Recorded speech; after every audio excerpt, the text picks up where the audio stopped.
ప్రభువా 15వ వచనం. నా నోరు నీ స్తుతిని ప్రచురపరచును. ప్రభువా నా నోరు నీ స్తుతిని ప్రచురపరచును పరచునట్లు నా పెదవులను తెరువుము. ఏం తెలవాలట? యేసయ్యను స్తుతించాలయ్యా అంటే నువ్వేం తెరవాలి? మనం ఏం తెరుస్తాం? మనం బాగా ముఖానికి మేకప్ వేసుకొని లిప్టిక్ వేసుకొని ఏం చేస్తాం? నన్ను చూడు, నా అందం చూడు, నన్ను చూడు, నా సోకు చూడని బయలుదేరుతా ఉంటాం. గబుక్కున వర్షం పడింది అనుకోండి, అప్పుడేమైంది? లిప్టిక్ ఇదంతా దేంటకు పోద్ది? నోట్లోకి పోద్ది. విషం అంట, జాగ్రత్త. అందుకనే అనేకమైనవి లోకంలో కలుషితమైపోతున్నాయి. జాగ్రత్తగా ఉండాలి మనం. అందుకని మనము దేని చేత అంటే మన పెదవుల చేత. అదే నేను చెప్పింది, ఆరాధన చేసేటప్పుడు నోరు తెరవాలి. నాకు నీరసంగా ఉందంట. నీకు నీరసం ఉన్నా, సొమ్మసిల్లి కృంగినా నువ్వెవరిని స్తుతించాలి? ఎవరిని స్తుతించాలి? యేసయ్యను నువ్వు స్తుతించాలి.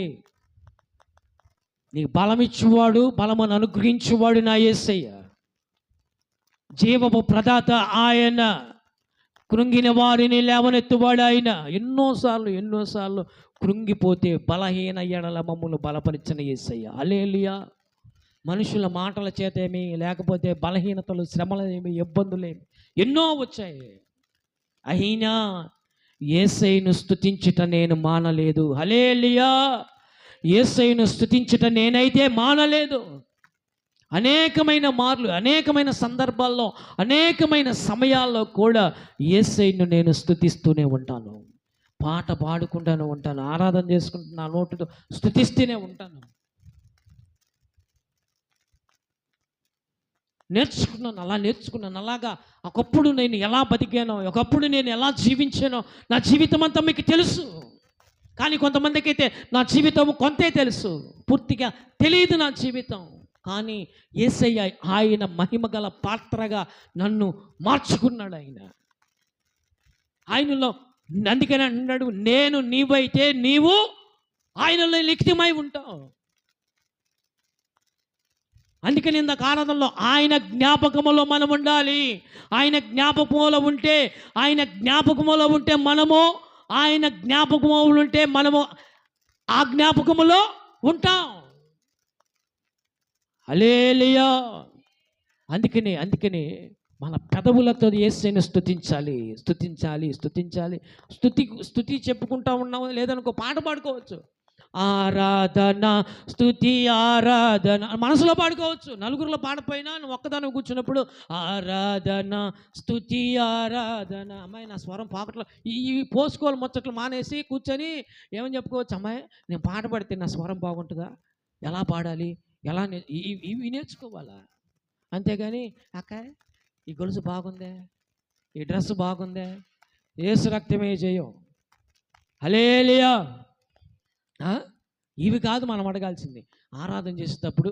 అందుకని కీబోర్డ్లో అనేకమే ఉంటాయి. ఏ మైనర్, బి మైనర్, ఇవి నేను అదే చెప్పేది. మనం ఆరాధన చేసేది ఇప్పుడు యేసయ్యను మా పెదవులతో ఆరాధించాలి. నేను ఒకటే కోరుకుంటున్నా, ఒకటే యేసయ్యను అడుగుతా. మామూలు మరణం కాదు, దేవుణ్ణి ఆరాధిస్తూ మరణించాలా. అది ఘనత. మామూలు మరణం అయితే ఏముంది? అందరు మంచం మీద పడుకొని తెల్లారల్లా అబ్బో చచ్చిపోయాడా అమ్మ, నిద్రపోతానే చచ్చిపోయాడమ్మా, అనేకమైన మన కాదు. దేవుణ్ణి ఆరాధిస్తూ చనిపోవాలి. హల్లెలూయా. పెదవులతో నీవు దేవుణ్ణి ఆరాధిస్తూ చనిపోతావేమో చెప్పలేము. నేను చెప్పాను కదా, నాకు బాప్తీసం ఇచ్చిన పాస్టర్ గారు నేను ప్రభు బల్లారాధనకి వెళ్ళిన టయానికి చనిపోయాడు. ఒక దైవజనుడు చెప్పారు, ఈరోజు ఎవరుంటారో తెలియదు, వచ్చే వారం ఎవరుంటారో తెలియదని పెద్ద పాస్టర్ గారు చెప్పారు. కానీ అలాగే నాకు బాప్తీసం ఇచ్చిన పాస్టర్ గారు చనిపోయాడు. మీకు తెలుసు, నా తల్లి చనిపోయింది, నా తండ్రి 2014 చనిపోయాడు. అయినా కృంగి ఉన్నాను, చేతగాని వాడి వల్ల ఉన్నానా, దేవుణ్ణి నమ్ముకొని ఉన్నాను నేను. హల్లెలూయా. అనేకమైన మాటలు వచ్చాయి, అనేకమైన పెదవులతో మమ్మల్ని అన్నవారు కూడా నేనేమనలేదే. అయినా తెలుసు, అయినా వారిని తోలనాడి మాటలు నేను మాట్లాడలేదు.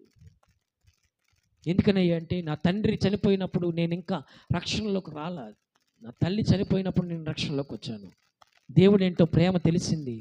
ఆ ప్రేమలో నేను అందరినీ ఎలాగా చూసుకోవాలో ఉంటే తల్లి నాకు చెప్పింది. ఇగో ఇలాగుంటారు ఆడపిల్లలు, ఇలా వస్తారు, ఇదిగో ఇలా ఉంటారు, అలాగుంటారు.